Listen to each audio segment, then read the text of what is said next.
He's going to kill. When he gets older and stronger, I just know it's going to happen. It's just a matter of when. He is going to grow up and kill people like Ted Bundy. He will destroy lives and destroy families. If he doesn't rape and murder women, he's going to end up like Jeffrey Dahmer with a trunk full of bodies. I have tried my best to connect with him, but there is nothing to connect with. He is dead inside and needs to be dealt with. Why did they bring him home? CPS should have left him with his father. He never should have been my problem again. He belongs with his father. The two of them belong together. They're both evil.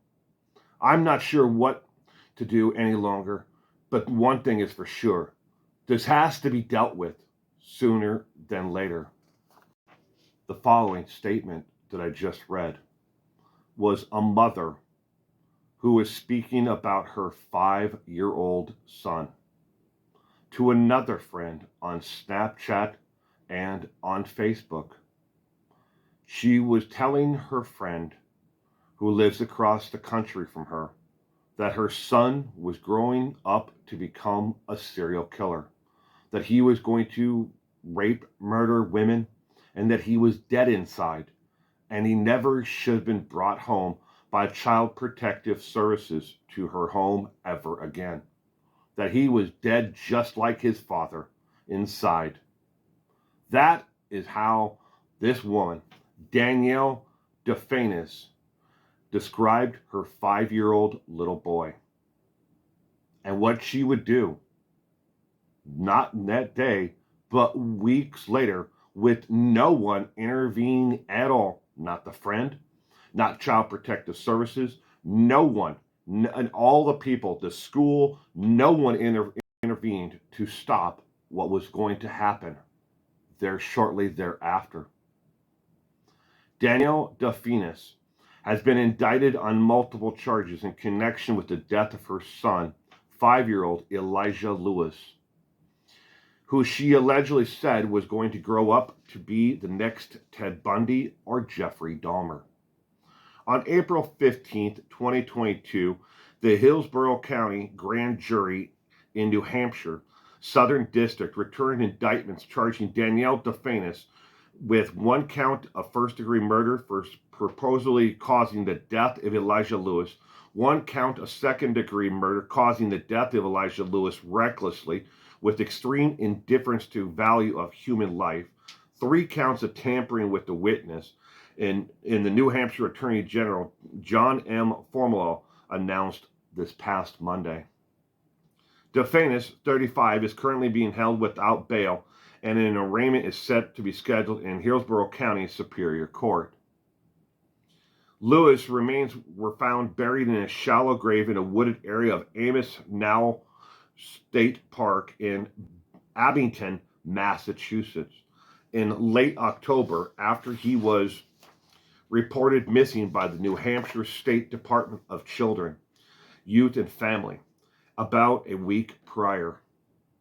A few months before, in June, DeFanis allegedly wrote to her friend Erika, last name withheld, on Snapchat about the conversation I just read to you.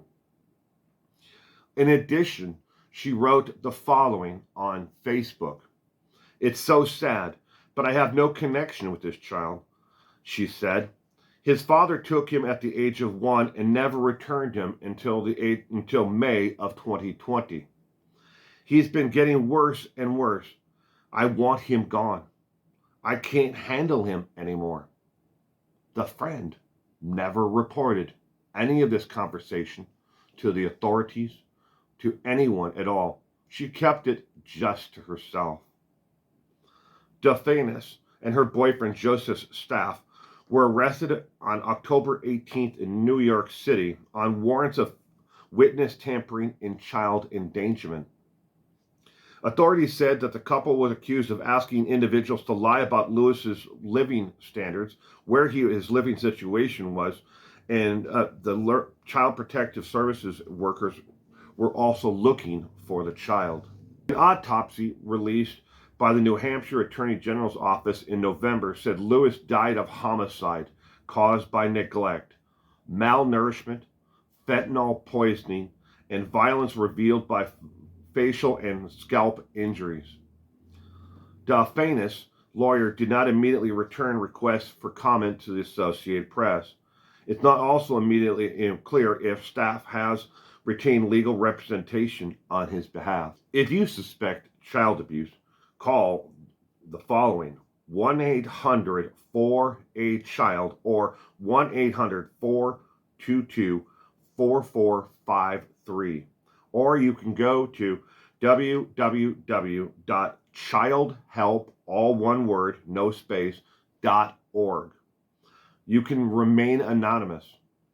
These hotlines are open 24 hours a day, 7 days a week, and you can speak with someone or leave a tip in over 170 different languages. This little boy who you see on your screen didn't stand a chance after the Child Protective Services forced the father to return the child to the mother. He was malnourished, beaten, and eventually murdered by the mother because she believed that her son was growing up to become the next Ted Bundy or Jeffrey Dahmer. Where has the society that we all live in gone? Is there any hope? I don't know. But I'm not giving up. For each bad person who makes the mainstream media, there's one good person out there who is doing good, who never seeks the limelight. Thank you for joining me today, and you have a terrific week. Hey, you've made it to the end of another video. You can go ahead and watch more content here and subscribe here. Thank you.